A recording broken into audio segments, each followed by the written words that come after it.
Salvador Jesus Simbolica. Bro, seja muito bem-vindo a Luanda. Espero que Luanda tenha te recebido bem. Bro, como é que estás? Clinton, estou fixe, estou calmo, Né? e Luanda recebeu-me como é característica de Luanda, né? Yeah. Tipo, descobri alguma gíria na semana que terminou. Calma, tu vieste dia 30 de julho. 31 de julho. De julho. Yeah. Deixa eu ver. É a tua segunda, terceira vez aqui? É a quarta vez. Sim. Ok. Mas é a primeira que eu venho para simplesmente esses trabalhos ligados à literatura, Ok. aquilo que eu tenho feito. Tenho cá estado, mas é mais naquela de passar, comprar alguma coisa, voltar. Uhum. Mas é a primeira vez que eu venho e fico sensivelmente um mês. E como é que estás a ver esse... Mas calma, tu vais ficar um mês aqui? Acho que sim, porque Né? eu cheguei 31, tenho Yeah. previsões de voltar até a essa data, então acho que um mês. E como é que estás a ver? Qual é a diferença que tu vês de Luanda das outras 3 vezes que estiveste aqui com essa quarta vez? Qual é a sensível diferença que tu encontras? Olha, eu não consegui fazer um estudo assim, meio comparativo, para dar conta das diferenças. Mas nós do interior, contrariamente à afirmação, nós das províncias, temos uma imagem diabólica de Luanda. Uhum. Tipo, não tem Imagem como- diabólica? Tipo, quando você ouve falar de Luanda, você ouve falar de um sítio que parece que é terror, tá vendo? Calma. Essa é a imagem que Luanda causa pra você? Essa é a imagem que temos. 2017 acho que foi a época da febre amarela, se não me engano. Eu tive problemas, por exemplo, em sair para vir estudar. Tive gente que teve problemas em sair para vir estudar porque havia febre amarela em Luanda, por exemplo. Então, nós do interior, isso não é uma ideia genérica, mas há uma parte considerável de gente que olha para Luanda e vê os vários problemas que Luanda tem, a marginalidade, a vida difícil. Eu, por exemplo, tenho de acordar 4 horas, sair de onde estou para conseguir chegar ao Talatona ou a outro lugar. Então, nas bandas isso quase que não acontece. Você acorda, você sai do sítio 10 minutos antes, estás num táxi, já chegaste. Aqui tu tens de sair 1 hora. Por isso é que você viu que eu saí muito cedo, porque eu estava a pensar que podia enfrentar um trânsito e tudo mais. Mas eu acho que não consigo propriamente ver o que mudou, senão em mim. Acho que eu agora tenho uma imagem diferente, já não aquela imagem diabólica com que estive acostumado de Luanda. Mas uma imagem onde eu acho que Luanda, passa o termo, é uma cidade dos vivos. Aqui sobrevivem os vivos. Olha, falando sobre esse caos que é Luanda, eu, por exemplo, sempre que eu vou para uma província, já tive o privilégio de ir para algumas, poucas, mas já tive o privilégio de ir para algumas. Acontece que quando eu chego lá, eu vejo uma calmaria que me faz entender que de fato a vida em Luanda ocorre muito depressa. Por exemplo, tu mencionaste aqui há pouco tempo, partilha o vídeo para os teus seguidores. Estou já a partilhar. A vida em Luanda ocorre muito depressa. Em que sentido? Quando eu vou para uma província, por exemplo, estava em Benguela e eu senti uma calmaria terrível. Em que sentido? Eram 6 da manhã e tudo me parecia muito calmo. Uma calmaria que eu não encontro em Luanda. As coisas aqui começam 4 da manhã, 3 da manhã, você já começa a ver o trânsito em movimento. Lá na tua província, estamos a falar de Lunda Sul, né? Mas podemos já aglutinar as duas Lundas. Ok, está sempre nesse trânsito também? Estou sempre nesse trânsito, uma cidade da outra. Tá bom, nas Lundas, Nas então. Lundas, nas Lundas. Tu mencionaste aqui que a vida em Luanda é um pouco cara. Como é que é a vida nas Lundas? Porque eu já ouvi relatos que lá chega a ser bem mais caro. Por exemplo, de um ponto para o outro, o táxi, vamos falar do táxi. O táxi, por exemplo, pode ficar a preços exorbitantes, é verdade isso? Olha, é mais na cidade de Dundo, onde o táxi é mais caro. Tu pagas um valor para uma distância meio que curta na cidade de Dundo. Mas um valor um pouco diferente daqui. Em relação ao táxi, a vida de Luanda chega a ser mais difícil do que lá, porque em nossas localidades, mesmo do Saurimo, tu consegues sair caminhar para ir a uma instituição, sair caminhar para ir ver um amigo ou um familiar. E aqui é difícil, tipo, tu não vais sair se não tiveres dinheiro suficiente no bolso. Não vais conseguir, não vais conseguir. Quer dizer, aqui a mobilização, né, urbana é um pouco mais difícil. Mas vê que aqui as coisas parecem estar incrivelmente mais próximas uma das outras. Luanda, estamos a falar das menores cidades de Angola. Mas ainda assim, o fluxo rodoviário é mais difícil em relação às outras províncias. Por que isso acontece? Será que também tem a ver com a densidade populacional da própria Luanda? Olha, para além de densidade populacional, eu acredito que a cidade capital é espécie de um pilar familiar. Olhas para uma família e encontras sempre alguém para quem as pessoas olham como o número 1 da família. Uma referência, né? Mas tem de ser uma casa onde tem uma pluralidade. E eu acho que em Luanda as pessoas conseguem se realizar. Olha, uma experiência assim bem engraçada. Eu tinha ido, não vou publicitar onde, a uma dessas lojas, fazer compras. E, olha, o lotador só me disse, suba naquela moto, porque eu tinha carga para transportar. Mas depois, isso foi aqui em Luanda mesmo? Aqui em Luanda. Okay. Depois ele me cobrou qual foi a expressão. Carapau, eu descobri que carapau. Carapau é o quê? Olha, a tinta para eu não sabe. Eu descobri que carapau, para os lotadores, é o ato de reembolsar o esforço que ele faz, ou de te indicar o táxi que vai ao teu destino, ou transportar o teu produto. Ok. Eu fiquei assim, olha, em Luanda as pessoas fazem dinheiro de diversas formas. Porque eu estou numa cidade, entre aspas, alheia, apesar de todos, então eu devo me submeter às normas da cidade. E eu paguei o carapau e foram apenas 100 kwanzas. Olha que podíamos criar dificuldades se eu não pagasse aqueles 100 kwanzas. Eu tive de compreender que aqui se vive assim. Ele tem aquilo como estilo de vida. Nas paragens, há lotadores que eu estou a ver que não. Como é que é? Alguém para aí, não recebe passageiros. Mas parece que o simples fato de ele parar onde está aquele lotador já é um ato que lhe obriga a pagar alguma coisa. Sim. Então aqui. Olha, foi dessa forma, pode interromper, foi dessa forma que surgiram as placas. Eu não sei se ao vires para cá. A propósito, foi muito difícil chegares aqui? Não. Foi uma das indicações mais simples que tive. Dessas andanças é a indicação mais simples que tive. E não sei se reparaste, no teu trajeto, de onde estavas para cá, há um monte de placas. Placas é o quê? São paragens. Sim. Estás a ver? Sim. Que os lotadores e as staff, os grupos dos taxistas ocupam e formam lá seus pontos. Exato. É dessa forma que surgiram as placas. Basta o taxista parar ali numa com das seu placas, carro, tem que pagar, tem que pagar 50, 200. E na Vila de Viana eu já vi um caso, um cobrador não quis pagar, foi esfaqueado. Nós vimos na televisão, vimos 100 kwanzas, até houve casos de 100, 200. Foi esfaqueado. Então quando você ouve falar de carapau, você paga imediatamente, porque sabe que isso pode resultar em danos drásticos. E agora, nas Londas tem um contexto diferente, lá não se paga carapau? Olha, completamente diferente. É só na cidade Olha, na cidade do Dundo e na do Luena, há táxis de azul e branco.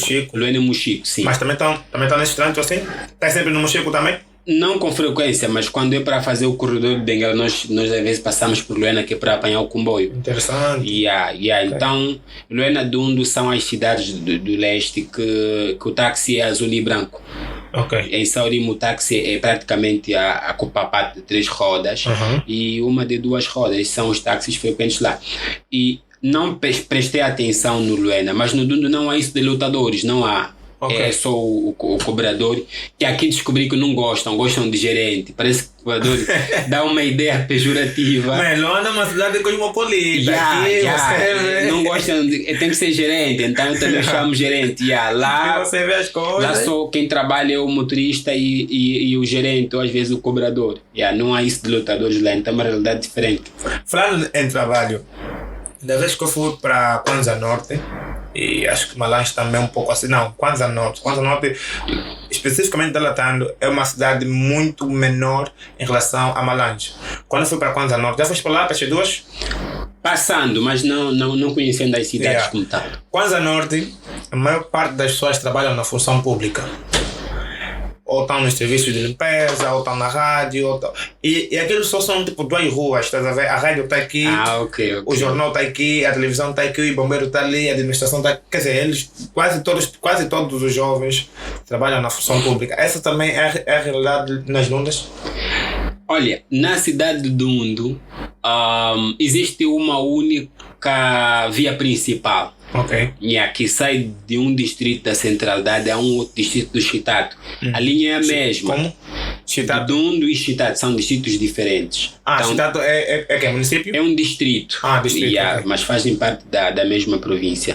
Lá só há uma parte perto do estádio de Serra da Esperança onde há 2 sentidos, mas senão as demais vias só têm um único. A estrada é única, todo mundo quer apanhar táxi, vai na única estrada e vai apanhando o táxi para diferentes. Agora, quanto a isto, pelo que eu tenho notado, há um número considerável de gente a trabalhar na função pública, mas também há um setor mineiro. Ok.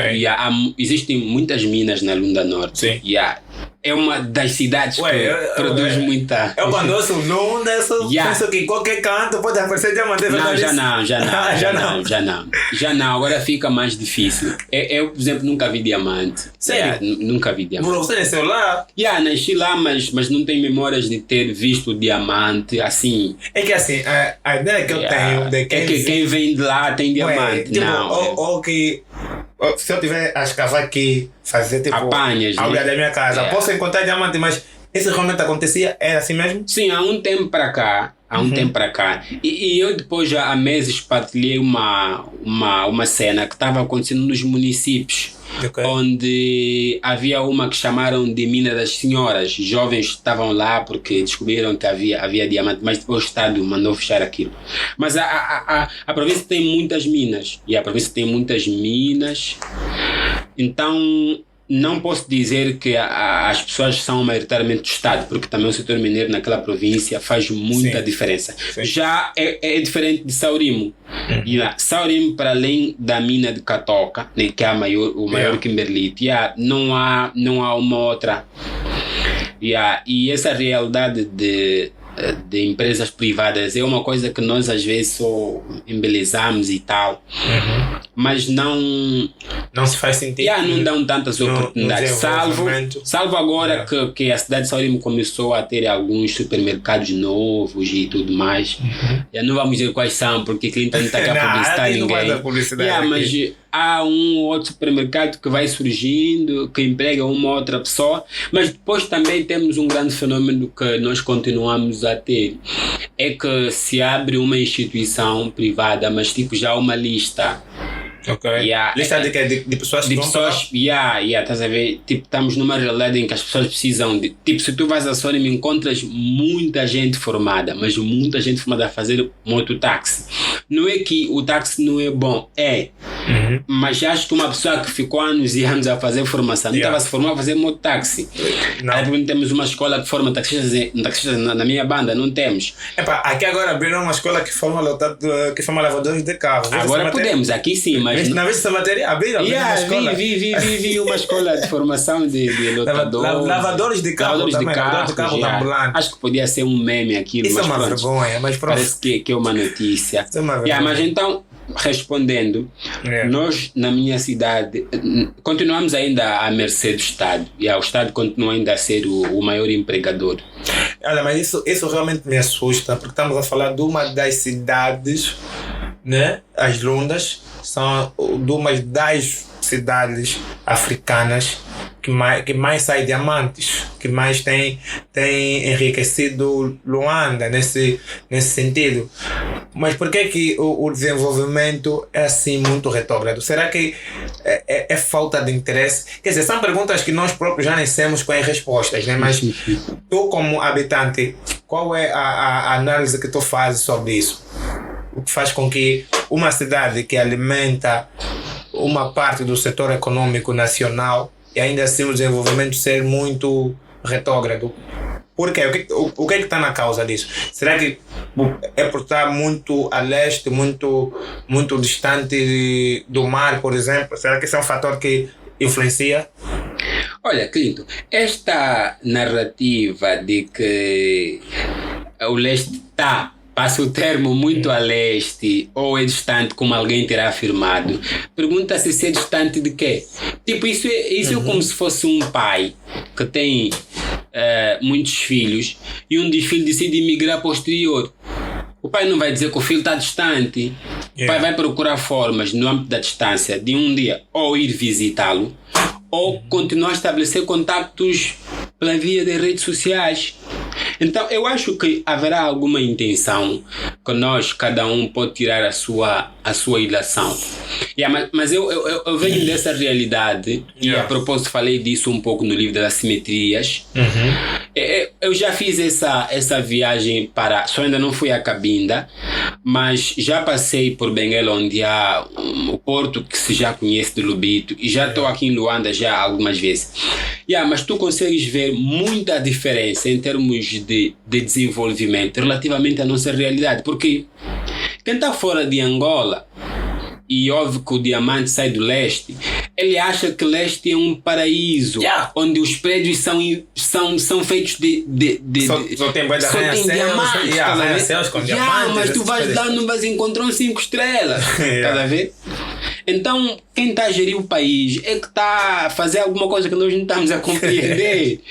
Porque o país é o mesmo. Eu não consigo dizer assim, não, porque nós contribuímos mais ou menos. Não, nós somos contribuintes e acho que podíamos ter um tratamento equitativo. Não é que nós temos um caráter distinto, não. Mas que também devíamos nos equiparar às demais províncias. Receber pelo menos 1/3 das mesmas oportunidades. A cidade de Saurim só tem uma instituição pública do ensino superior, que todo mundo que está lá é obrigado a estar naquela escola. Tu também estiveste lá? Eu tive de sair de Saurim porque não havia escola pedagógica para ir à cidade mais perto, que é de Dundo, numa escola pedagógica, para fazer o curso que eu fiz. Qual é mesmo? Que é língua portuguesa, uma escola pedagógica.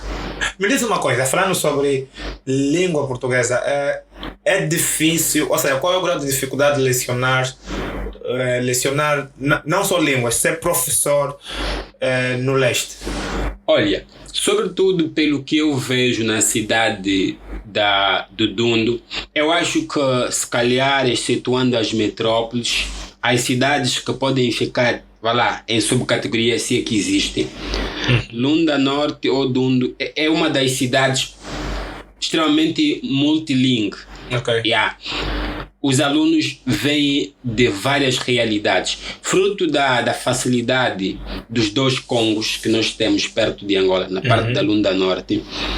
A província fica alberga muitos cidadãos que não são angolanos, que são congoleses, Brazzaville ou democráticos, exatamente. Então há muitas culturas e há muitas línguas lá. A grande dificuldade que eu acho para um professor, sobretudo de português, na cidade de Dundo, é este contacto de várias línguas. Depois há uma questão que é o preconceito linguístico. Tu vais a uma banda em que quem fala português parece que é culto.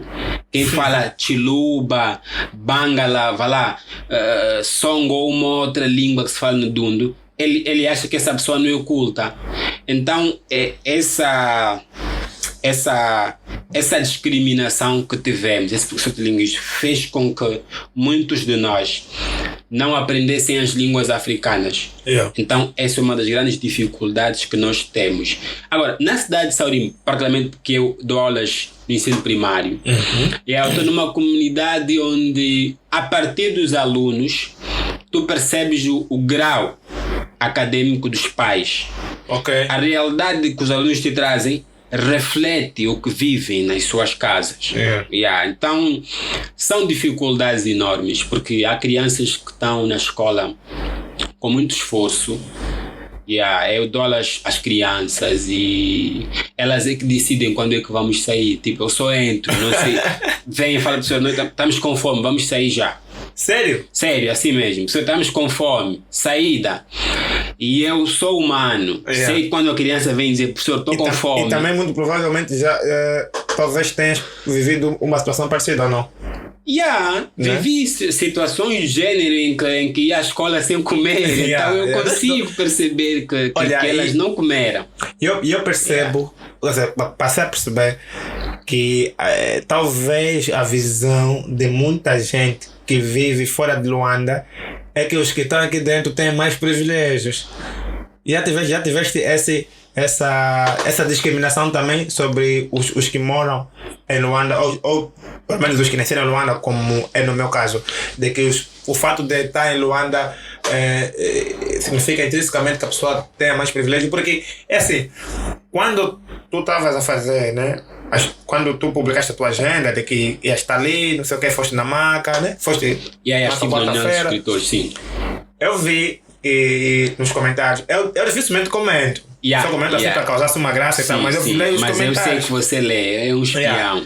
Leio os comentários e um desses comentários, eu não me lembro aqui quem é, mas estava a levantar o caso de que parece que as pessoas de Luanda têm recebido mais privilégios em relação às pessoas das outras províncias, sobretudo no que diz respeito também à própria literatura. Vamos já entrar aí no que diz respeito à própria literatura. E um dos comentários foi mais ou menos nesse sentido de que agora estão a ver alguém que não é de Luanda a chegar onde só vocês chegam, mas calma, essa visão que vocês têm, olha, daqui porque nem todo mundo aqui tem a mesma oportunidade. As pessoas que têm agendas incríveis que nem. Sim, tá vendo? A frase que eu mais estou a receber, uma das frases, aliás, é que estou a me perder nas lundas. Eu tenho ouvido isto, está a se perder. Até um dado momento, eu também julguei que me estivesse a perder naquelas bandas. Até não ter percebido o que de bom há nessas realidades. Olha, se o Clinton começa a fazer gravação de música, videoclipes, e tu vais a uma banda onde não há produtoras, e tu gravas, tu percebes que não estás perdido. Sim. Tu percebes que não estás perdido. Então, até o momento em que eu me redescobri, e nós criamos equipas para trabalhar, apercebi-me que eu não estou perdido naquelas áreas, não estou. Mas por um bom momento nós tivemos essa imagem de Luanda, de que Luanda começa a se tornar esse centro que é, mas começa a parecer que só Luanda é capaz de fazer determinadas coisas. O próprio contexto político, porque isso é capital política, econômica, social, é tudo aqui em Luanda. Até cultural. Fez com que nós nos apercebêssemos que era só Luanda e mais nenhum lugar. Também percebo a influência que Luanda estava causando nas províncias. Com o andar do tempo, com a informação, com a formação, nós começamos a perceber que não. Nós é que estivemos muito sentados e nós é que não fomos atrás de oportunidades. Não, mas só que também o que é que acontece? As oportunidades chegavam primeiro em Luanda. Sim. Só para termos uma ideia, e eu estou sempre a levantar esse exemplo aqui. Quando Angola teve sob domínio português, as outras províncias obviamente já existiam. Umas com outros nomes, mas já existiam. O que acontece? Mesmo aqui em Luanda, Angola sob domínio português aqui em Luanda, nem todos os luandeses tinham as mesmas oportunidades. Vamos falar sobre educação, livros. Quando os livros chegavam dos países mais europeus, né? Quando os livros chegavam, vinham logo para o porto de Luanda. E quem eram as pessoas que tinham esse privilégio? Eram as pessoas que estavam, ou o próprio colônia português, ou as pessoas que estavam intrinsecamente ligadas ou relacionadas com eles. Então, imagina se a pessoa que está aqui em Luanda, para receber o manual, para receber o livro, que haveria influenciar o seu senso crítico, haveria influenciar a sua compreensão do mundo, haveria influenciar a sua mundividência, essas coisas todas, ele tinha a obrigatoriedade de estar intrinsecamente relacionado ao português ou ter alguma proximidade ao português, quanto mais a pessoa que estava no leste do país, estás a ver? Ou nas províncias mais a sul, mais a norte do país. Então, as oportunidades, obviamente, e como um bom luandense que só, eu não posso negar isso, as oportunidades acabam chegando primeiro aqui em Luanda. Sim. Mas sim. o que acontece? Eu vejo que o pessoal das outras províncias pensa que todo mundo de Luanda é privilegiado, pelo fato de estar geograficamente localizado em Luanda. Sim. Nós não imaginamos que há muita gente a batalhar em Luanda. Nós não chegamos a imaginar que há muita gente. Mas é preciso admitir. E é fácil de compreender isso, por exemplo, desculpa interromper, né? Estamos a falar de uma província, de uma cidade com aproximadamente 10, 11 milhões de habitantes. Quer dizer que o nível de batalhas é maior. E Luanda é uma cidade concorrente. Clinton faz podcast, não quer dizer que é o único, tem um bom de gente a fazer, estás a ver? Então, tu vais te esforçar ainda mais para te distinguir deste grupo que faz um podcast. Já lá nas bandas não.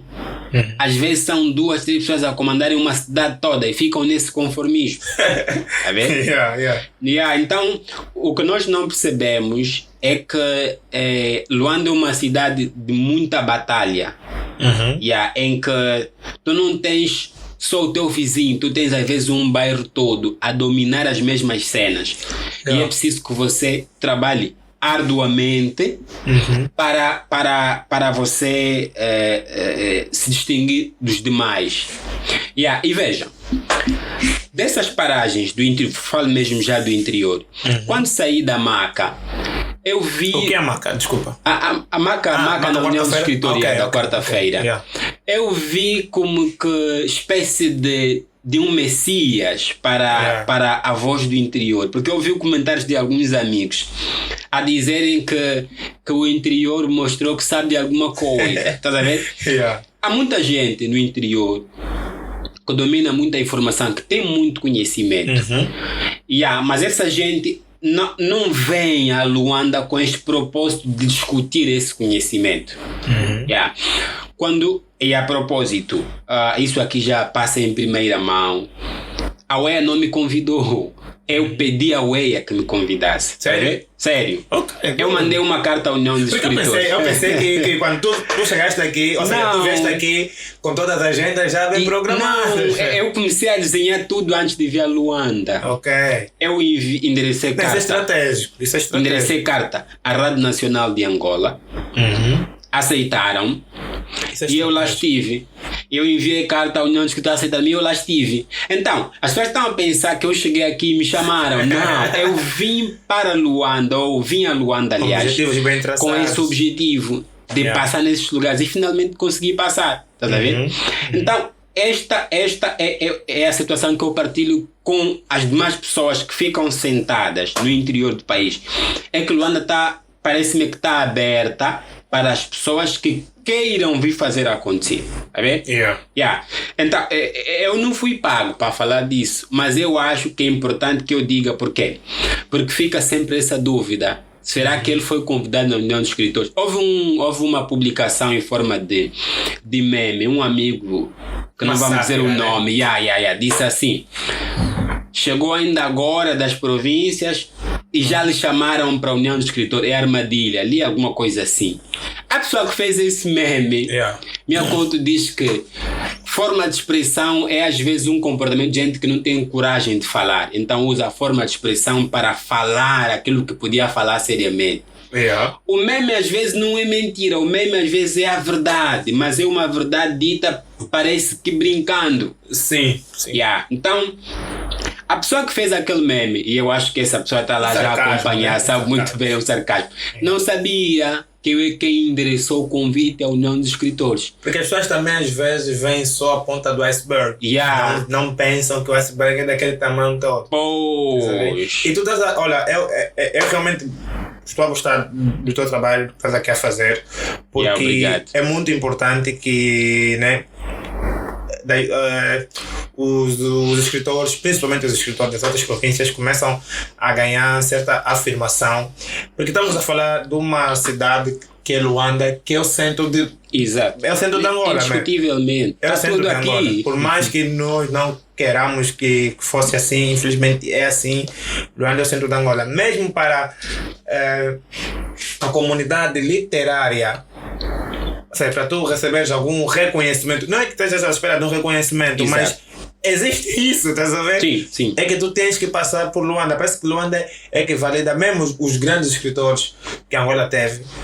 Feliz ou infelizmente, tem que passar por Luanda. Tem que ter alguma passagem, não propriamente para Viveiro, mas tem que passar por Luanda, que para sei lá, receberem uma espécie de aprovação, não sei, mas que a comunidade leitora de Luanda deve pelo menos conhecer. A maior comunidade está aqui. Yeah. Mas agora, eu começo já a perceber também que as outras províncias estão a ganhar certa afirmação no que diz respeito à literatura. Tu mencionaste há pouco tempo o Oswaldo de Sá, fala-me um pouco dele. É da tua província também?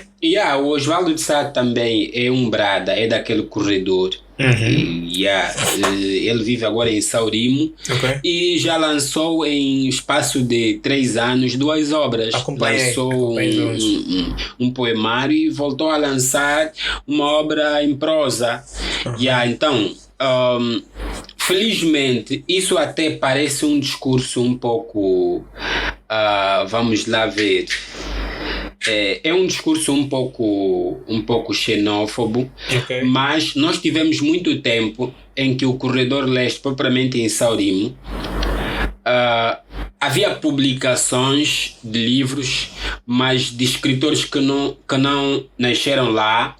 Não é que só tinham de ser de lá, mas nós tivemos lá David Capelenguela, já passou por David Capelenguela, passou por lá, já passou por lá Gociante Patissa, já passou por lá Luciano Canhanga. Nós presenciamos os trabalhos que eles foram fazendo no âmbito do Leve Arte.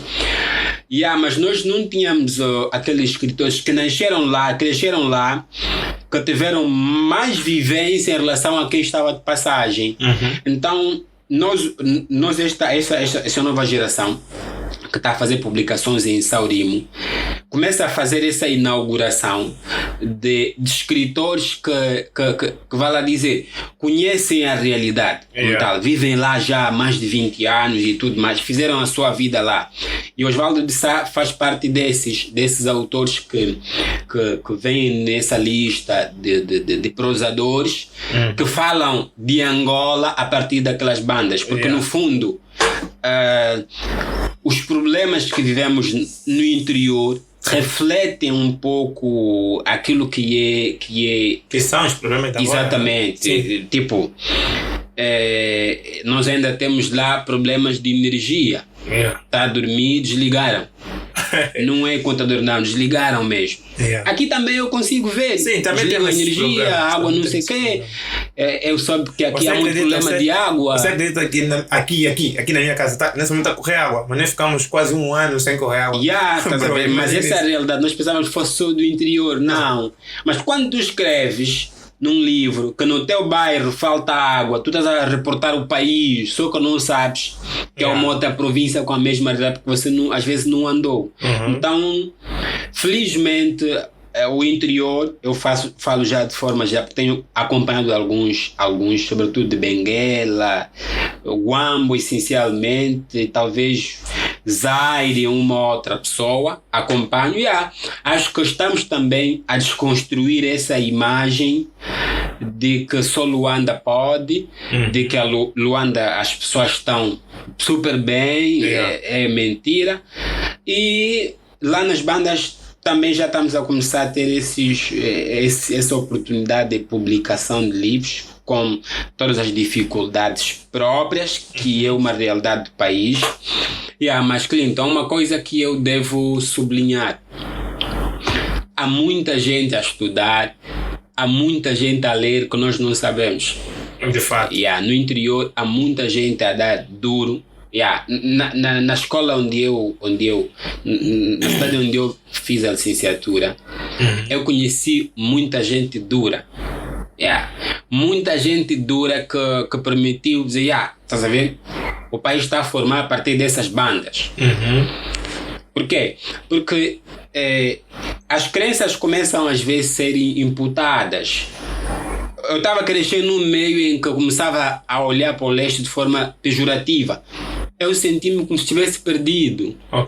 Mas num ambiente em que eu ganho conhecimentos e faço uma redescoberta, há momentos em que eu posto livros que alguém de Luanda pergunta como é que você conseguiu. Não, mandei vir do Brasil, por exemplo, estás a ver? Yeah. Mas como é que um gajo da província consegue mandar vir um livro do Brasil?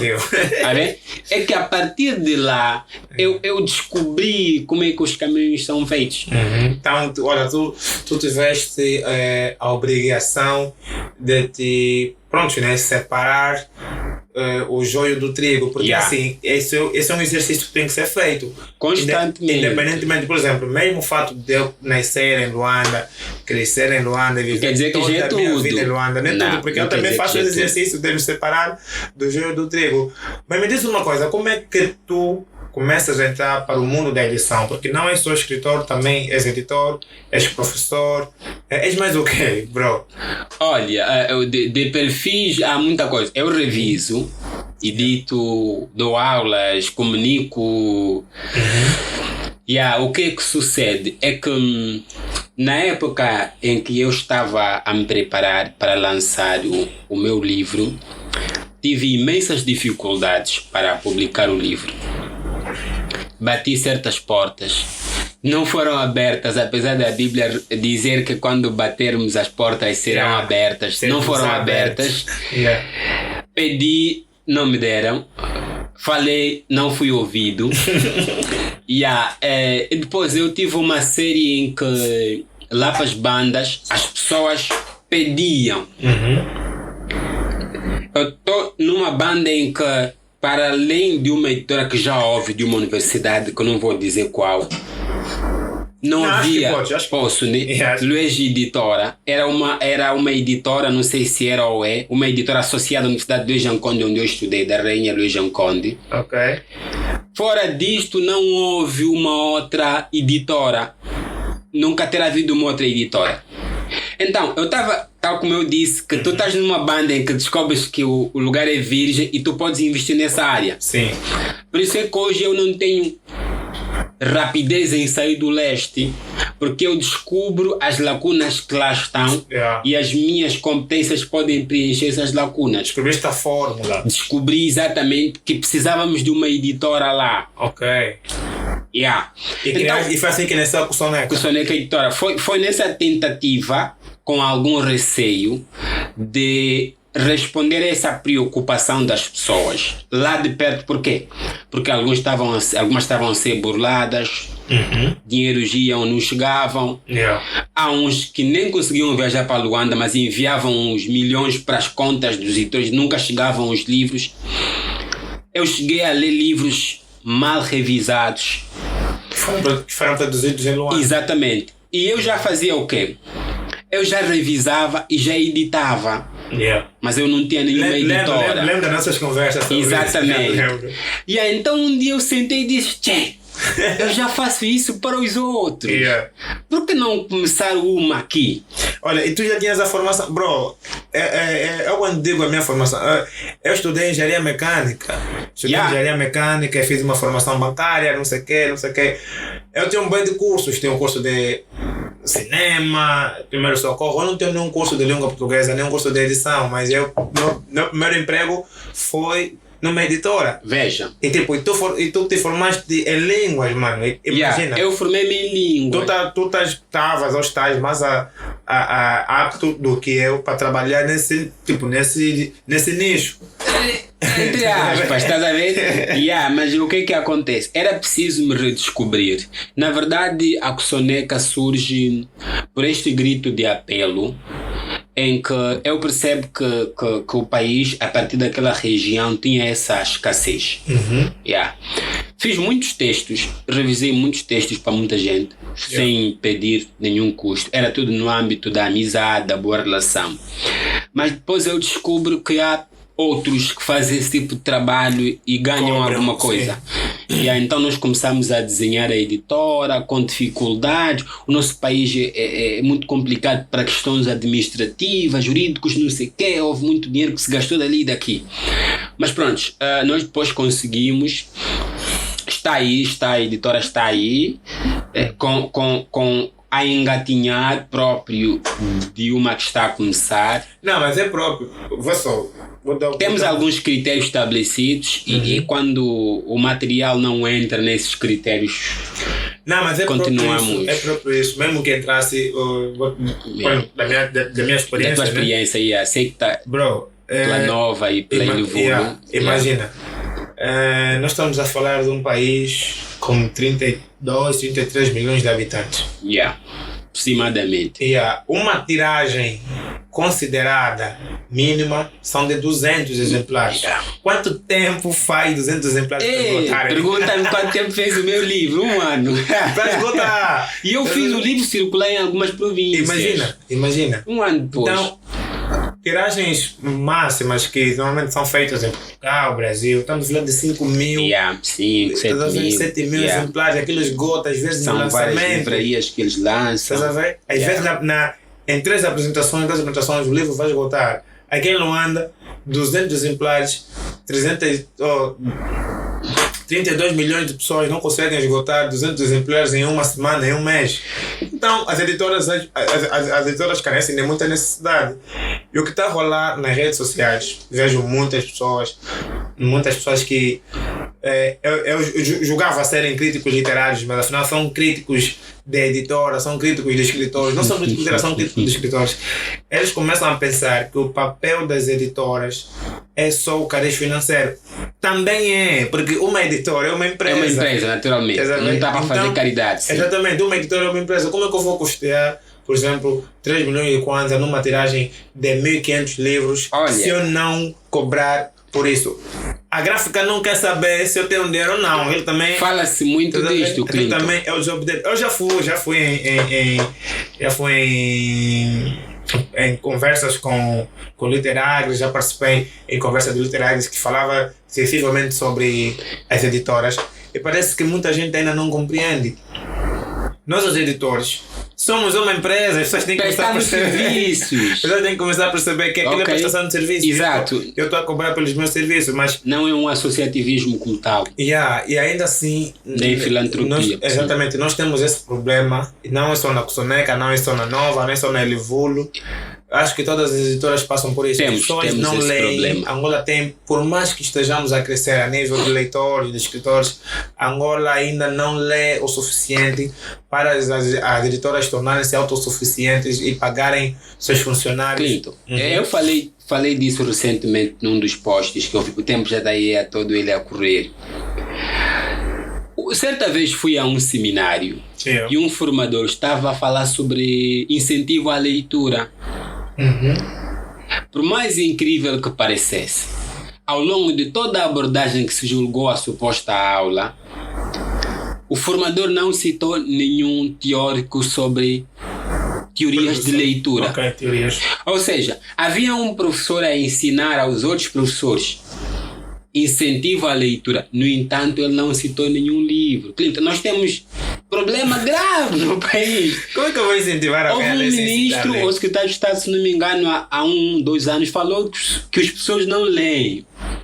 Foi visto como um lunático. Era uma leitura na perspectiva de investigação. Nós temos muitos professores que não leem. Então, se vamos continuar a ter professores que não leem, vamos continuar a ter alunos que não leem. Sim. Tu vais a uma universidade e o professor está a dar fascículo. Eu, quando acompanhava filmes ao longo do ensino médio, a realidade que eu tive da universidade foi outra. Existe um filme ao qual eu assisti, acho que Sociedade de Poetas Mortos, se não me engano. Passou no Cinéfilos. Incrível! Já foi para o Cinéfilos?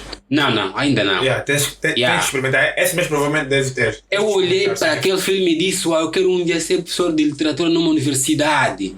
Para entrar numa sala, ok? Trazer lançar assim uma sentença, uma proporção e começar a aula a partir daí. Não. A nossa universidade continua a dar fascículo ao aluno. o aluno a ler estritamente o fascículo e a reproduzir. Nós temos salas. Salas que servem para... Não temos escola. Agora não tem universidade. O que é que acontece? Eu estava lendo o livro do... Escolas não têm bibliotecas lá no interior do país. Não sei aqui em Luanda, mas lá não há bibliotecas para as escolas. Bro, agora não tem universidade. Eu já disse isso. Olha, essa é uma discussão. É uma discussão que eu tento evitar já, mas eu já falei muito sobre isso no ano em que abandonei a faculdade. Abandonei a faculdade em 2017, 2018, logo para entrar. Não pensaste em voltar? Não, logo okay. Entrar no terceiro ano, mas estou a começar a pensar em voltar já agora, mas numa outra universidade. Só para questões sociais, né? Sim, para algumas exigências sociais. E também os pais me pedem bem isso. É mais nesse sentido. O que é que acontece? Bro, agora não tem universidades. O que é que nós temos? São instituições econômicas e financeiras que usam o termo ensino superior para enriquecer os seus próprios bolsos. Sim. Um exemplo bem básico, bem primário, para dizer se temos ou não universidades, é o próprio tamanho das instituições. Sim. Temos uma universidade que é a primeira região acadêmica, são salas anexas. Há uma faculdade aqui, são salas anexas. O próprio tamanho, nome de uma grande figura. É ali que eu começo a ver que o que é universidade em Angola deviam se chamar instituto. Que é também o grande problema que nós temos. Não conseguimos identificar o que é universidade, o que é instituto, o que é escola superior, o que é universidade, o que é instituto. E tudo mais. Então, começamos por corrigir ali. Eu estava a ler o livro do Ivan Illich, Sociedade Sem Escola. Aquele livro eu recomendo para quem gosta dessas discussões a ver. Ou seja, a pesquisar e ler o livro. Então, podíamos começar a corrigir a partir dali. O que é universidade devia chamar-se instituto, e o que é instituto devia chamar-se escola, o que é escola nem sequer devia existir, devia ser, sei lá, ensino médio. Estás a ver? Como é que é possível num instituto lecionarem cursos que deveriam ser lecionados numa universidade?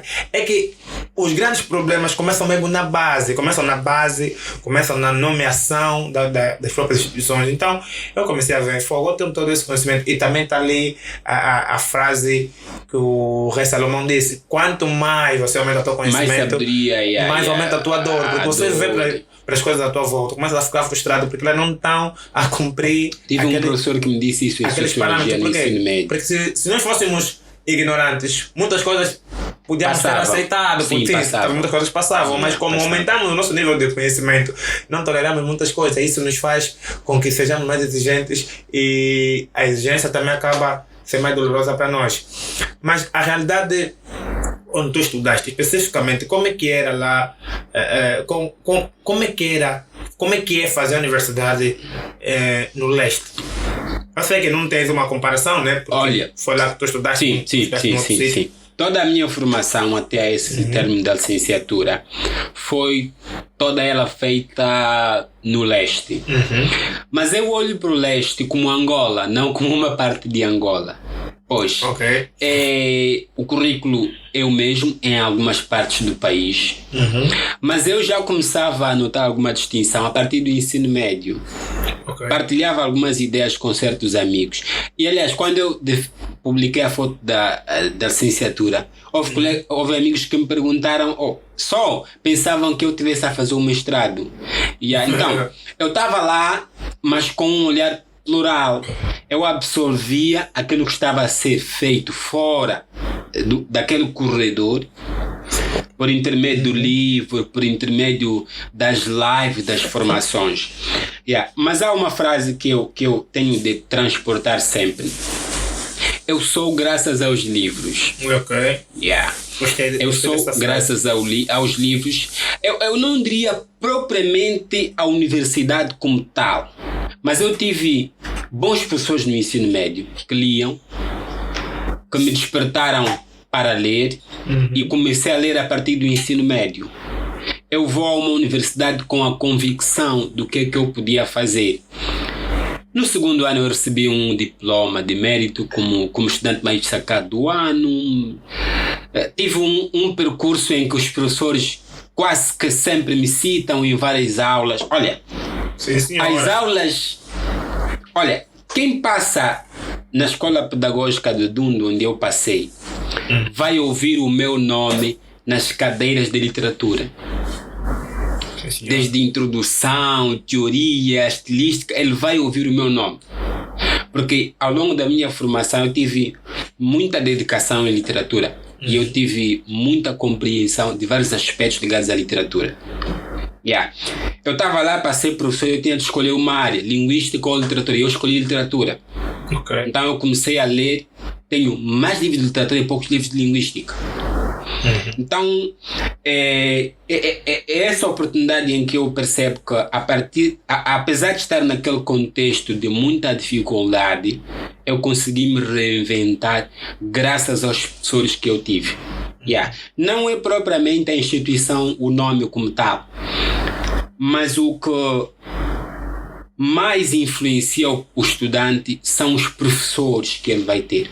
Tive excelentes professores no meu curso de ensino de língua portuguesa, excelentes professores, alguns deles formados no país, outros no exterior, professores mesmo com muito conhecimento, com senso de humanidade, com muito espírito de ajuda. E não houve outro segredo, disseram, tens de ler. E nós lemos. É porque quando eu saio de São Rimo, vou a Lunda Norte, eu saí de um contexto em que era difícil estudar, dadas a situação familiar, do ponto de vista financeiro. Essa coisa de ter que pagar propinas, ter que pagar renda, comida, um monte de necessidades numa cidade sem família, era uma coisa doida para a família. Então, eu desafio a família e eu faço como que espécie de escapo desse cerco. Eu vou à cidade e pá! Eu deixei um nome na cidade, eu me formei. É como Moisés quando saiu do Egito. E eu lembro-me de que o meu pai na altura chamou-me. Há uma cena que sempre me pergunta, eu sou cristão, mas parece que nos meus livros eu sou um ateu. Lembro-me de que no ano em que eu desloquei para ir à cidade, eu tive uma oração, meu pai chamou-me e nós oramos juntos. E ele trouxe esses casos de figuras bíblicas que tiveram que abandonar suas terras para ir a uma terra. Falou de Moisés também? Falou de Moisés. Moisés é o maior exemplo disso. Creio que de Abraão também. José. Falou dessas figuras que foram para cumprir uma missão. E o meu pai disse, vá, cumprir esta missão. E eu cumpri. Assim que Deus te incumbiu, então exatamente, eu fui cumprir e voltei. Então é no fundo um espírito de missão.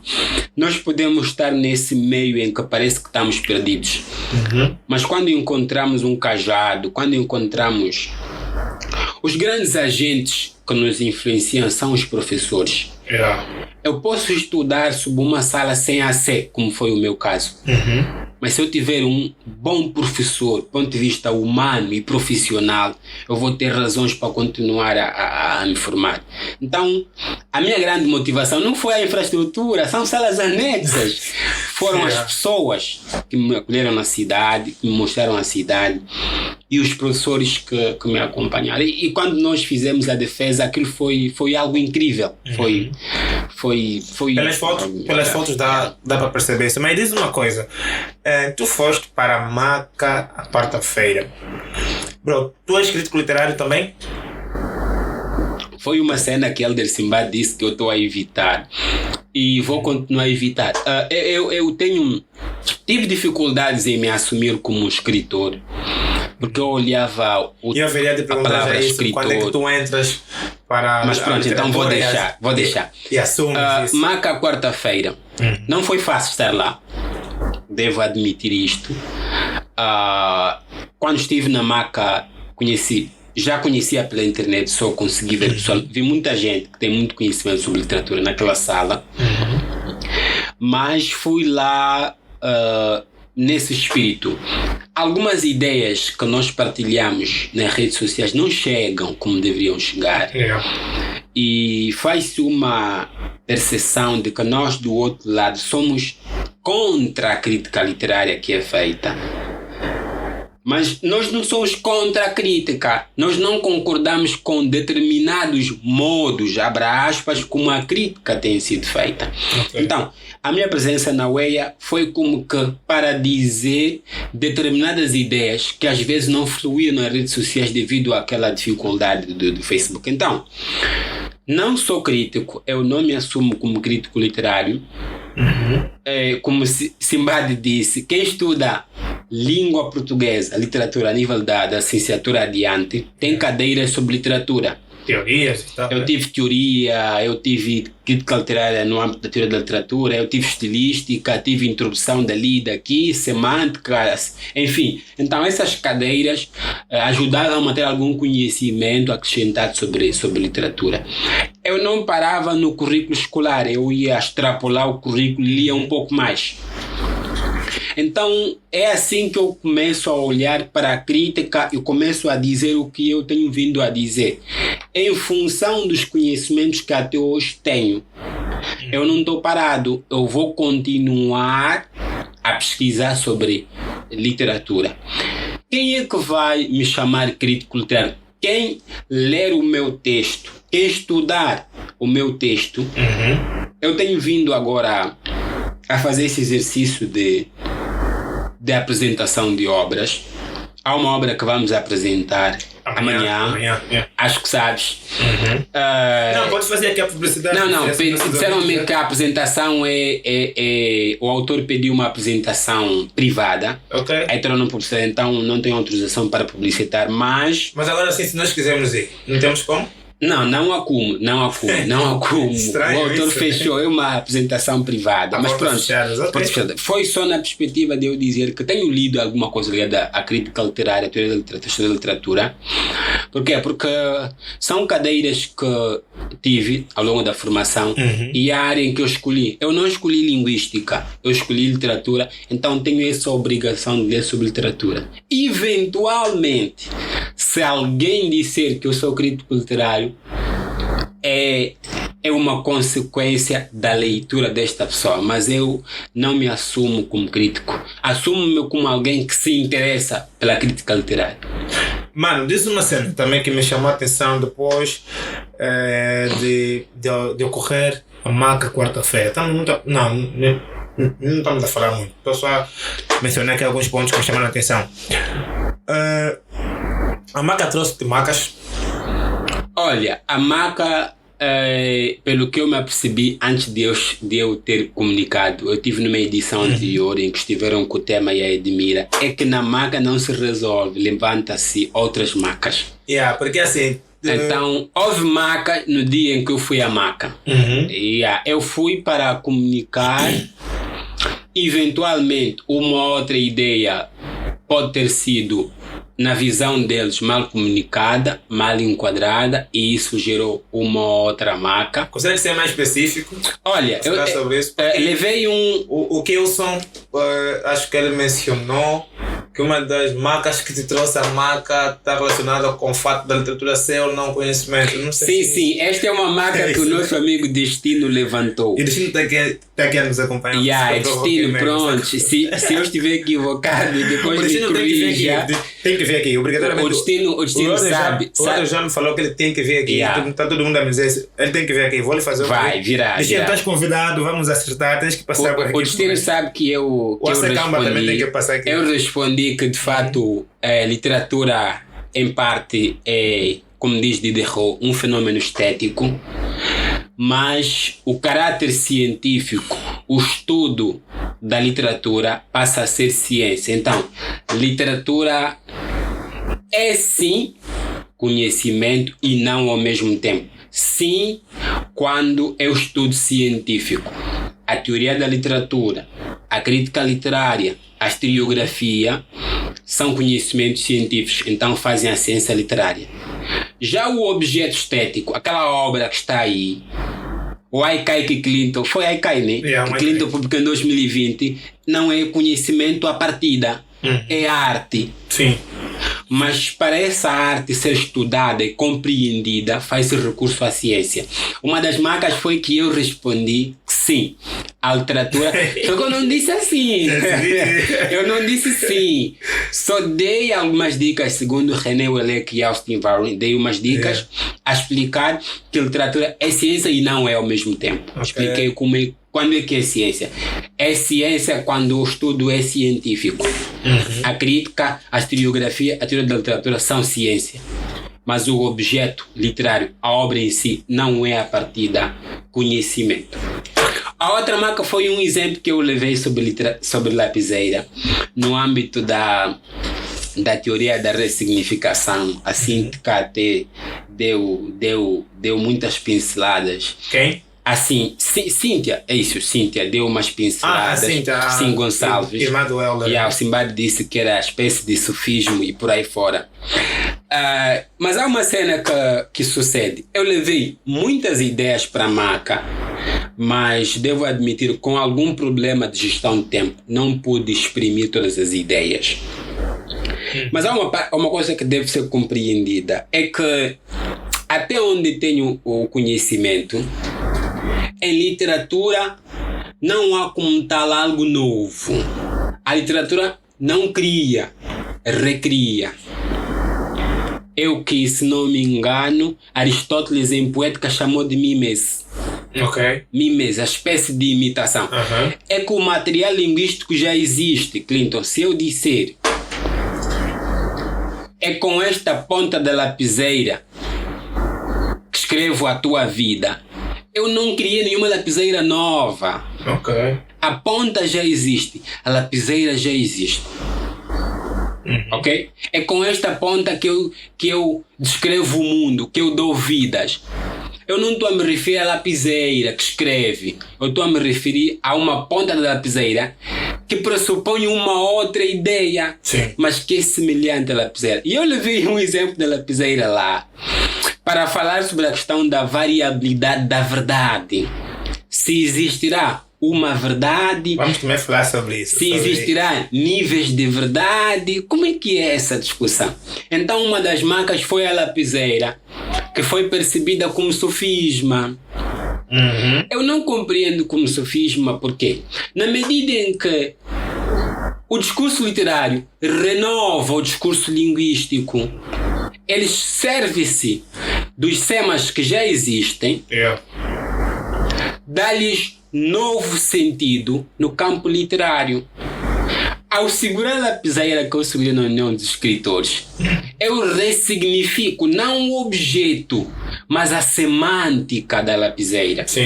Era para dizer que nos ensinaram que a lapiseira, não sei onde está, deve estar na minha mochila. Também está distante uma lapiseira. A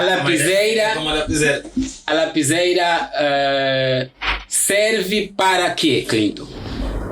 Para que serve a lapiseira? Para escrever. Para escrever. Tá aqui. Esta descrição é uma concessão linguística. O padrão é que a lapiseira serve para escrever. E eu disse na UEA que eu posso desferir um golpe e eu posso matar alguém com esta lapiseira. No campo literário, ao matar alguém com a lapiseira ressignifica. Deixa de ser o objeto com que se escreve e passa a ser o objeto com que se mata alguém. Uma arma branca. Exatamente. Este novo significado que a lapiseira ganha é um comportamento que é adotado em linguística. É que se tu olhas, digo, em literatura, em teoria da literatura, em crítica literária, é que se tu olhas para a lapiseira como crítico literário, como o objeto com que se escreve, eu olho para ela como objeto com que se mata. Era mais ou menos para discutir a ideia de perspectivas em crítica literária, que é uma questão de critérios. Não sei se Clinton percebe. Parece que há um número de leitores e de escritores que olham para críticos como inimigos. Por quê? Porque estava a se construir uma crítica laudatória em que haverá uma verdade única. Se eu digo a obra do escritor A é medíocre, todo mundo deve seguir e falar é medíocre. Então, esse pensamento fez com que o leitor e o escritor olhasse para o crítico como inimigo. Mas o crítico deve falar assim, não, o meu posicionamento é baseado no critério A e B. Mesmo também essa questão da crítica, dizer que a crítica do fulano, ou seja, o livro do fulano é medíocre, eu só aceito se for com fundamentos científicos, porque se for no achismo, eu começo a achar que é uma crítica impressionista. Aquilo é o que a obra te causou. A impressão que você tem da obra. Você leu a obra e, tipo, segundo o teu entendimento, segundo a tua impressão, o teu gosto, a obra te fez perceber isso, a obra te pareceu isso, mas não significa que o teu gosto seja a inteira verdade. E falando sobre verdade, me diz uma coisa, tu acreditas em verdades absolutas ou relativas? Não, até onde li há níveis de verdade. Até onde li a verdade, e isso é uma questão de crença baseada em minhas leituras. Há um livro de Mafalda Blanc, Introdução à Ontologia. Ela fala sobre verdade e cita São Tomás de Aquino, que apresenta 3 níveis. O primeiro nível de São Tomás de Aquino é o nível do intelecto divino. Para São Tomás de Aquino, cristão como foi, a verdade está com Deus. A verdade está na conceição divina. No segundo momento, São Tomás apresenta a verdade contida nas coisas, em função das características que o ser divino atribuiu a elas. O mar faz o quê? Proporciona o peixe, proporciona o sal e por aí fora. Sim. Mas também nós temos aquele tumulto em que o mar mata. Esta é a terceira conceição que Blanc apresenta em São Tomás. É que os nossos juízos, Clinton, podem ser verdadeiros desde que se conformem à realidade das coisas. Realidade das coisas. O meu juízo sobre a lapiseira é verdadeiro na medida em que a lapiseira pode matar alguém. Matou? Como é que vamos inventar se a lapiseira é que matou? Não tem como inventar. Morreu de quê? De uma picada com a lapiseira. Este meu juízo sobre a lapiseira é verdadeiro na medida em que se conforma com a realidade das coisas. Eu acho que a verdade é o que ela é.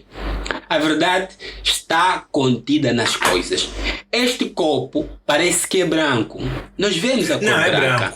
É branco. E é verdade. Não parece, é branco. Não há o que se inventa aqui. Olha, o Acecamba comentou aqui a dizer que a verdade é aquilo que se comprova. Exatamente. Por um discurso, científico ou por um raciocínio filosófico. Eu devo concordar com a Acecamba. A verdade deve ser comprovada por meio de um raciocínio, a tal razão, ou por meio de uma verdade científica. Quando nós começamos a elaborar uma monografia, nós temos de comprovar cientificamente o que estamos a afirmar. Mas quando eu levanto uma proporção filosófica, uma máxima filosófica, eu faço uma reflexão e eu conduzo à verdade. Então concordo com a Acecamba. A verdade deve ser comprovada. Se dissemos que este copo da língua culta é branco, deve-se comprovar que é branco. Se dissemos que esta lapiseira pode matar, deve-se comprovar por intermédio de um morto que foi picado com uma lapiseira. Então, esta afirmação do Acecamba de que a verdade deve ser comprovada entra no âmbito que eu levei a Weia, de que se eu mato alguém, nunca matei, de que se eu mato alguém com esta esferográfica, isto é verdade na medida em que o meu juízo se conforma com aquilo que a coisa é neste exato momento em que eu afirmo esta verdade. Já o católico e escritor Roberto Matai, no seu livro A Ditadura do Relativismo, ele mencionou aí que a verdade faz parte, ou seja, existem valores inegociáveis, desses fazem parte da verdade. Por exemplo, isso é branco, isso não é uma coisa que temos que negociar. São valores inegociáveis. Isso é branco. Quando ele diz que a ditadura é um relativismo, e eu te pergunto se tu acreditas em verdades absolutas ou relativas, é para provocar, porque eu defendo que o relativismo é sim uma ditadura. Por quê? Porque o relativismo não aceita que existam coisas que podem, ou seja, que estão pré-estabelecidas. Por exemplo,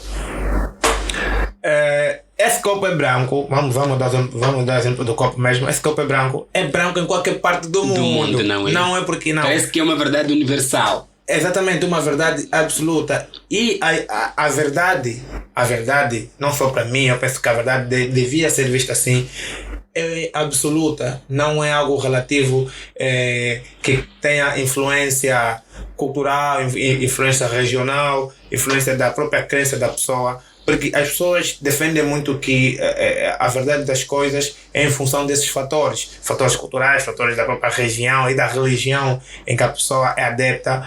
Porque se formos a defender isso, nós podemos dizer que o bem e o mal depende de quem sente, de quem recebe, de quem percebe ou de onde é cometido essa bondade ou essa maldade. Daí que eu vejo que o relativismo é um perigo. É uma ditadura. Porque o relativismo não aceita que as coisas estão estabelecidas. Sim. Ele pode te dizer, não, olha, Salvador, esse copo não é branco, é preto. É vermelho. Estás a ver? Por quê? E também eu começo a perceber que muita gente não aceita a verdade como absoluta porque está se influenciado por perspectivas. Sim, a perspectiva. A perspectiva é que muda a compreensão da verdade. Da verdade, sim. Mas sim. A verdade tá é lá. verdade, bro. Sim. Então, Clinton no relativismo, nessa questão do relativismo, estaria a concordar com o que Blanc remonta de São Tomás. É que a verdade está contida nas coisas, sob as características que o ser divino atribui. Ou seja, a verdade é o que ela é. Não é às vezes o que nós queremos que ela seja. O que nós estamos a ver dela. Não é isso. É o que ela é. Se eu te mostro esse copo, tu ali estás a ver uma coisa, eu estou a ver outra coisa aqui.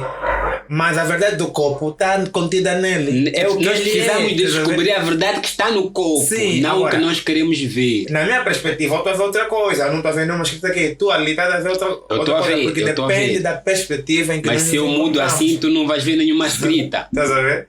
Porque depende da perspectiva em que nos encontramos. Já ele em si contém a verdade. Exatamente. Então eu concordo que a verdade está nas coisas em si, mas precisa, e muito bem, como comentou a Secamba, comprovada com a verdade. Exatamente. Mas ser comprovada. estavas a responder há pouco tempo, como é que tu entras de fato para a literatura?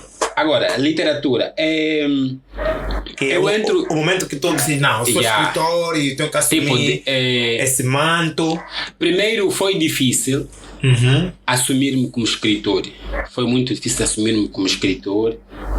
Foi preciso primeiro compreender o que é escritor, o que é ser escritor. Houve um momento em que, por insuficiência de informação, pensei que o escritor era quem publica livros e não quem escreve literatura. A partir do momento em que eu começo a perceber que o escritor não é simplesmente quem publica, mas quem escreve o objeto literário. E depois veio uma outra questão: o que é o objeto literário? Esse momento em que eu começo a fazer busca da compreensão do que é literatura, eu começo a perceber que eu sou escritor. Mas é uma situação que remonta desde o meu primeiro ciclo, acho que foi na 8ª classe. Foi uma classe em que eu despertei alguma curiosidade ligada a esse ramo. E eu começo a fazer espécie de copy-paste de alguns poemas de Agostinho Neto na altura, entre outros, que constavam do manual do ensino primário. Mas quando eu entro para o ensino médio, começo a rabiscar pequenos poemas. Com o tempo eu começo a seguir Fridolin Kamulakamo, começo a ler as suas crônicas, que é para mim uma das maiores referências. Esteve aí naquele começo, quando eu não conhecia Luanda do ponto de vista da escrita. Ele estava aí no começo, eu lia as suas crônicas, ouvia os seus poemas. Então dá-me aquele despertar na altura e eu começo a me apaixonar pela crônica, a forma como eu despertei muito cedo para a crítica social. Desde o meu primeiro ciclo eu já começava a ter algum senso de crítica social. Tanto que até hoje nunca me filiei em nenhum partido político. Sempre gostei de olhar para todos eles de forma crítica, estar aqui do outro lado e ver o que eles fazem. Então, desde o primeiro ciclo eu começo a olhar para a sociedade criticamente, no seu todo. E quando eu entro para o ensino médio, apercebo-me de que, apesar de todas as vírgulas, um artista precisa de ser livre. E então eu começo a me descomplexar das crenças políticas. Eu fico numa perspectiva neutra, em que eu olho para o cidadão e olho para o político e equiparo-os. Analiso como é que eles trabalham para o desenvolvimento da sociedade. Quando eu entro para o ensino médio, que é no curso de português, eu encontro literaturas. Então fui desenvolvendo, fui lendo uma outra coisa. Mas quando é que eu começo a estudar cientificamente a literatura? Quando eu entro para a universidade em 2018. Eu considero que, do ponto de vista da ciência literária, 2018 é o ano em que eu começo a ler teoria da literatura, crítica literária e por aí fora. Como tal, né? Eu começo a ler propriamente em 2018. 2020, na época da Covid, eu considero o meu ano de maior trabalho. É um ano em que eu me denuncio, me anuncio para algumas províncias do país, porque foi naquela época da Covid 2020 em que eu conheço o Clinton, por exemplo, o Camroto, o Simbad, entre outros. Eu começo a fazer esses links a partir daquela época da Covid. E 2020 e 2021 é o ano em que eu produzi muita crônica para os jornais e para o Facebook. Escrevi muita crônica. Então, para mim, 2020 é o ano em que eu vi sim. Se me perguntarem se sou escritor, vou responder que sim. Muito embora já tivesse escrito outro texto. Eu tenho muita dificuldade em aceitar esse termo, acho muita responsabilidade. Mas agora, por isso é que eu recentemente publiquei que era preciso, por exemplo, ver um Mia Couto a falar, um Agualuz a falar, e depois nos perguntamos porque olha, escritor é espécie de uma enciclopédia. É uma pessoa que não sabe tudo, mas tem um pouco de tudo. Sim. Porque quando tu ouves escritor deves ter um conhecimento. Quando tu ouves nós ouvimos na Maca, uma das Macas, ouvimos a escritora Amélia da Lomba fez um discurso de agradecimento à Maca que se fez naquela quarta em sua homenagem. Aquilo foi filosófico, você olha e diz, uau, como é que uma pessoa consegue ter tanta coisa na mente? Escritor eu equiparo, o escritor é um filósofo. Sim, o escritor é um filósofo. E é preciso um percurso de vida associado à leitura. Agora, eu sou um escritor em formação, claramente, porque, do ponto de vista da vida material, tenho poucos anos. É óbvio que daqui a 10 anos poderia absorver novas realidades. Mas até onde estou eu consigo assumir como escritor. Não porque publiquei algum livro, não. Mas porque tenho essa noção do caminho percorrido por um escritor. Muitos dos clássicos mundiais tiveram um percurso, foram publicando de etapa em etapa. É porque eu sempre sou apologista disto, Clinton. O livro acaba por ser reflexo, abre aspas, da possível intelectualidade do escritor. Sim. Livro denuncia o conhecimento que o autor tem sobre o mundo, sobre o homem. Escreveu, que ele leu. Um livro que ele escreveu. Porque esta coisa de ficção, de que ela é uma ficção, a ficção não é totalmente fora do escritor. Sim, olha, mesmo a ficção é uma... Tu estás a escrever alguma coisa relacionada real. A ficção parte de uma realidade e é recriada. Quer dizer, ela já existe no plano social, no plano linguístico, e no plano material. Como mesmo. Artista, sim. A cidade já existe, está lá a cidade de Luanda. Mas a tua descrição artística sobre a cidade de Luanda é fruto da tua sensibilidade artística, sensibilidade estética. Então, você precisa ter conhecimentos de literatura, de português, de antropologia, de história, de cultura. Yeah. Então, o escritor precisa absorver muito conhecimento de diferentes áreas. Franz Kafka, por exemplo, tem muita produção sobre direito. Yeah. Foi um advogado. Mas ele escreveu a ficção dele nesse exatamente no âmbito da advocacia. Uhum. E como aquilo que faz Pepe Tela no Sim. âmbito da sociologia, por exemplo. Tu queres perceber, eu sempre falo isto, tu queres compreender a história de Angola, não podes ignorar ler Pepe Tela, porque ele tem uma vasta produção sobre a história de Angola. Ok?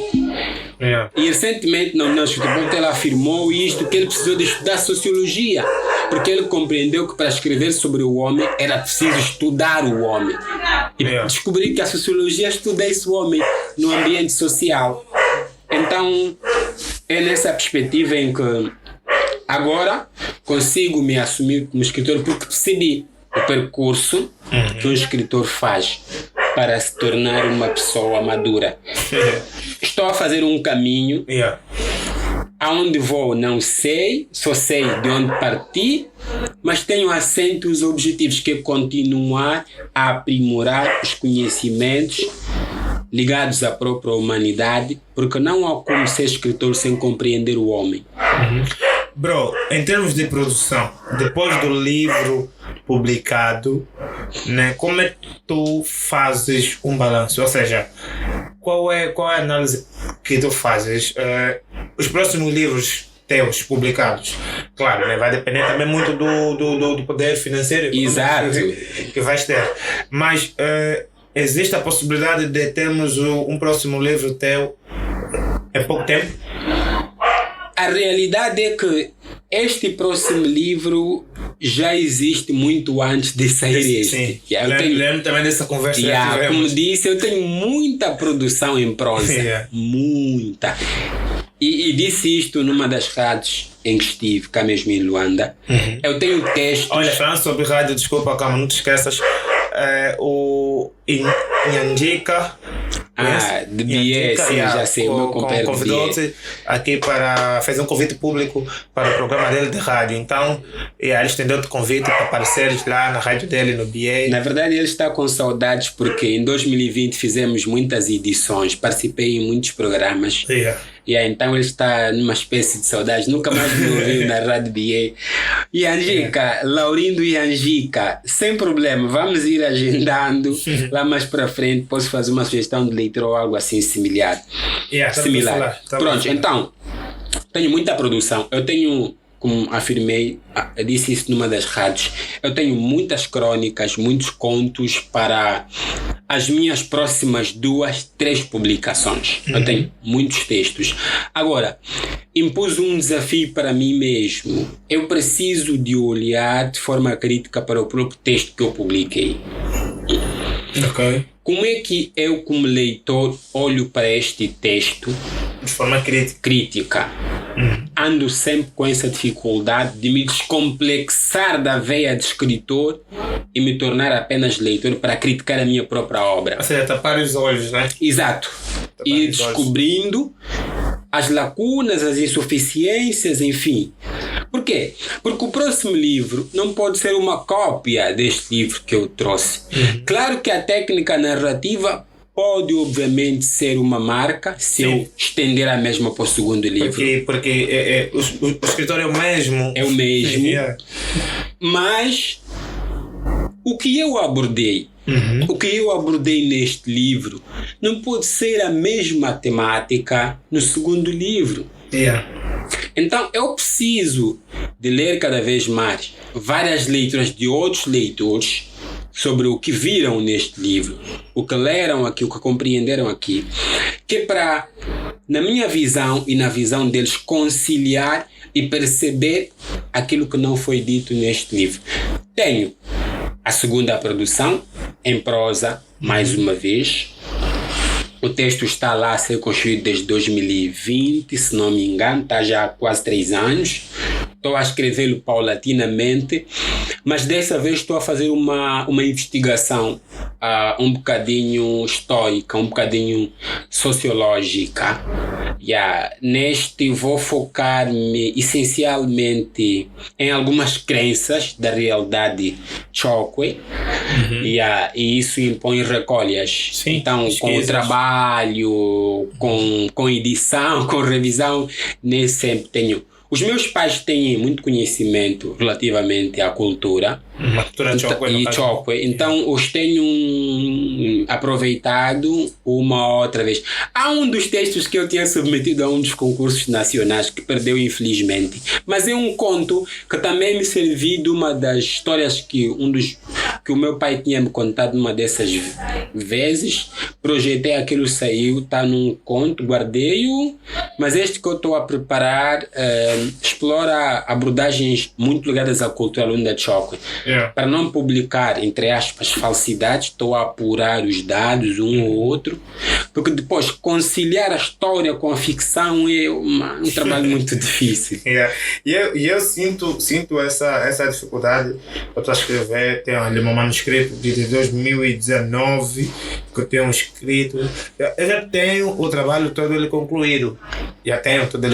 Mas falta a parte investigativa, porque eu não posso escrever uma coisa totalmente inventada e mencionar, por exemplo, nomes de cidades, por exemplo, reais, datas reais, sem que os acontecimentos sejam minimamente reais, não que deve acontecer exatamente assim. Então eu percebo essa dificuldade. Sentes que isso é importante que o escritor faça, ou seja, mesmo que a coisa seja ficcional, deve haver algum fato histórico real nele? Olha, eu respondo isto de forma muito sintética. Eu acho importante o escritor conhecer a realidade da qual ficciona. Por quê? Porque se eu escrevo sobre Luanda, eu devo conhecer este ponto em que ficciono. Se eu escrevo algum comportamento do lotador na paragem, eu devo conhecer a linguagem do lotador na paragem do táxi de Luanda. Eu devo conhecer na Praia da Mabunda o que a peixeira diz para atrair um cliente. Deves conhecer como aquilo que ele te cobrou? Carapau, devo saber o que é carapau. Para que eu ficcione, que me pediram 1000 carapau na paragem, eu devo conhecer o sentido de carapau. Então, é de facto importante que o escritor conheça a realidade para ficcionar. Porque não podemos ficcionar sob base de suposições ou mentiras, não. Bro, diz-me lá, estamos já na reta final. Como está a tua agenda aqui para Luanda? Olha, com grande satisfação, a agenda que tracei para Luanda terminava com uma conversa na Elivulo. Vai ser sábado, felizmente, vai acontecer. Então eu posso dizer sábado já, tipo depois da manhã? Depois da manhã. Okay. Posso dizer na sede da Elivulo, posso dizer que 80% do que projetei foi alcançado. Eu gostava de passar na TPA2. Há um programa lá penso que é um programa sobre letras na TPA2, e depois há um programa Nossa Geração onde tem-se debatido vários assuntos. Eu gostava de ter passado num desses para discutir um bocadinho sobre a literatura infantil no contexto lá, porque foi a minha abordagem na monografia, mas não deu. Fala-me um pouco. Tens a oportunidade aqui para falar sobre aguardo isso. Em próximas ocasiões. Mas estou satisfeito porque a agenda que eu tracei para a cidade de Luanda, felizmente, com o envolvimento de muita gente, foi alcançada. Então, não tenho queixas a respeito disto. Tenho muita gente que me serviu as mãos, que me acompanhou, que me incentivou. Estou extremamente satisfeito.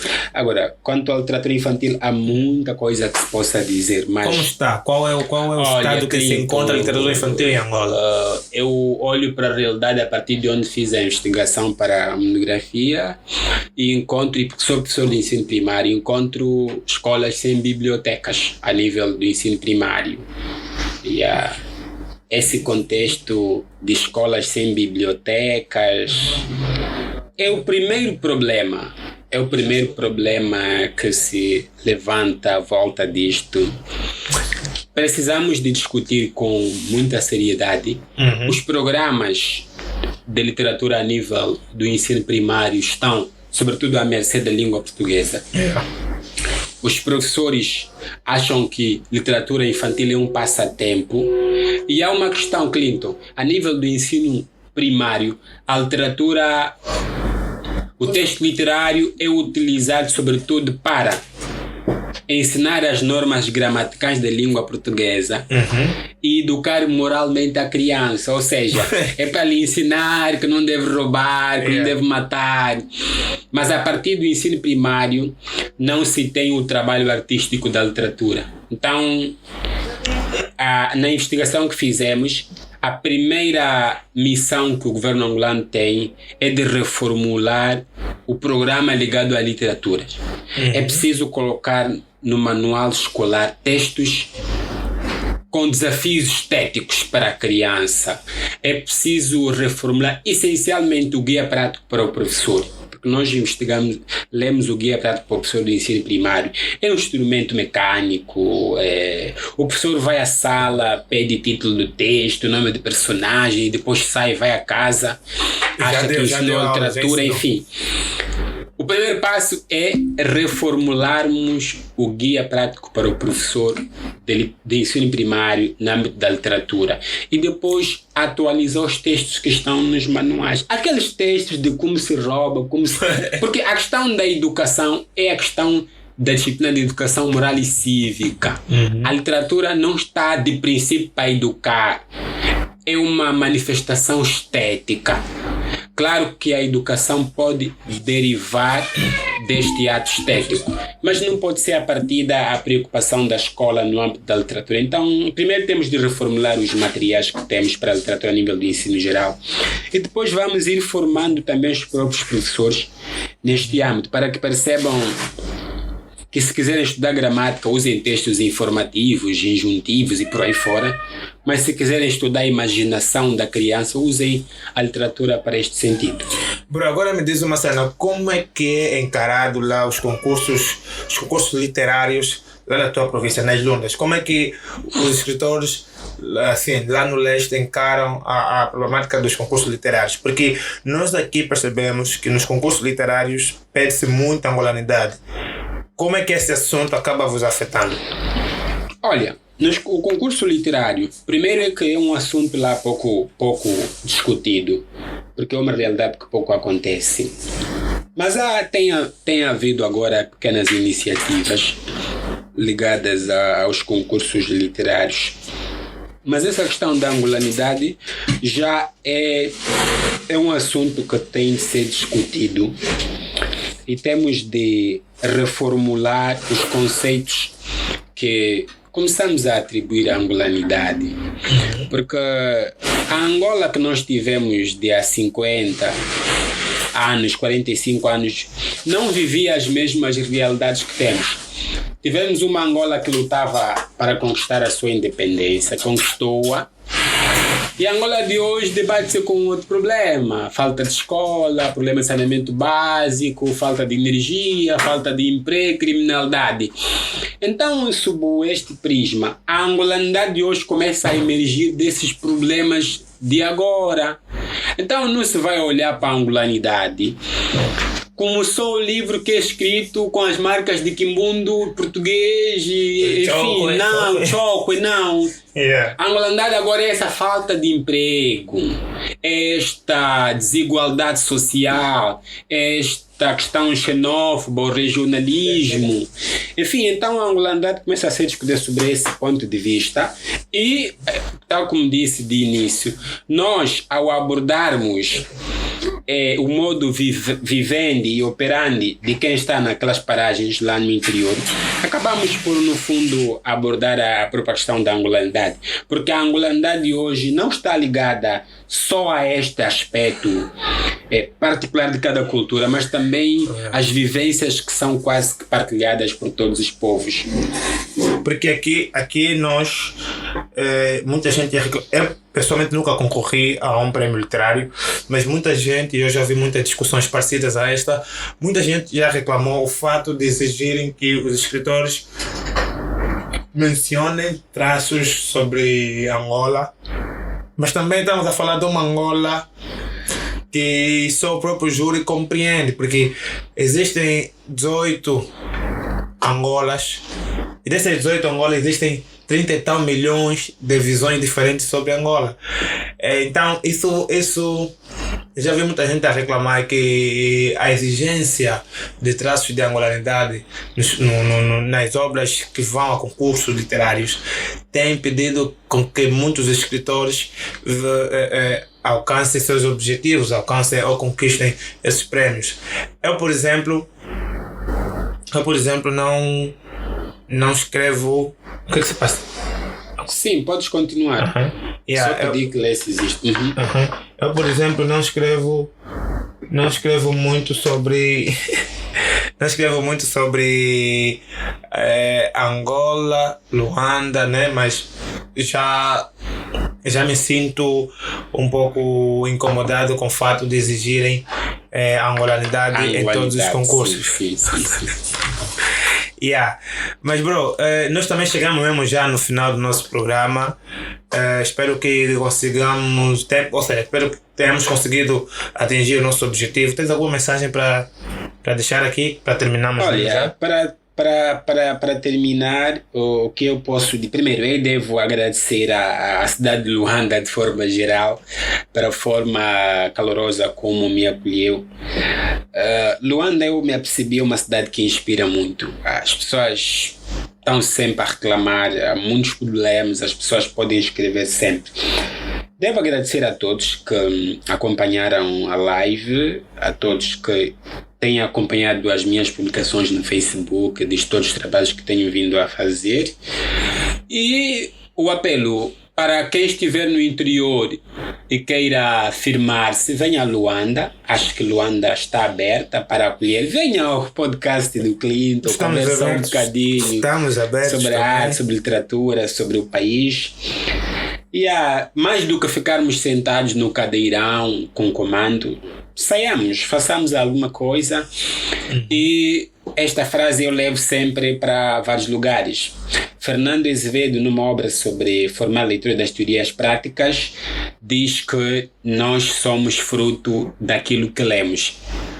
Não naquela escola onde nos colocam sentados para ler leis de algum político, não. Mas o estudo na perspectiva de reflexão. A nossa formação, a nossa capacitação abre-nos visões. Esse é o termo que está a se usar muito. Alguém das províncias veio à capital. É alguém que estava no interior, mas a se capacitar cada vez mais. Então, mais uma prova de que não é o lugar onde estamos, mas são os ingredientes com que nos nutrimos. São os contactos. É essencial manter bons links, ler bons livros, estar sempre em lugares apropriados para nos nutrirmos e estarmos capacitados para essa vivência. Estás numa zona do interior? Não seja interior, seja o país. Faça contactos, abra-te, descubra, viaje. Esses contatos, por exemplo, bro, eu não te conhecia da parte alguma, nos conhecemos no Facebook. Eu até não sei como é que eu fiz pedido ou como é que eu cheguei a ti, não sei. E estamos a interagir, porque nos conhecemos então, são os contactos, as redes sociais estão lá, vamos fazer contactos, vamos nos capacitar cada vez mais. Não há o que se diga, não há milagres aqui. É mesmo a formação, é a capacitação, é esse determinismo, essa determinação, aliás, que nos move.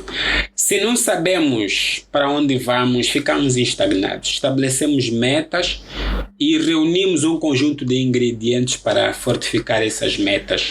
A todos, sei que os meus bros de Sauri me estão a acompanhar. Um abraço a todos, os de Dundo, os de todo o país, Benguela, o Yanjica de Bié, os que estão no Guambo, toda essa Luanda que está a acompanhar, toda a parte de Angola, quiçá também algumas partes do mundo, alguns amigos fora que estejam a ver esse live.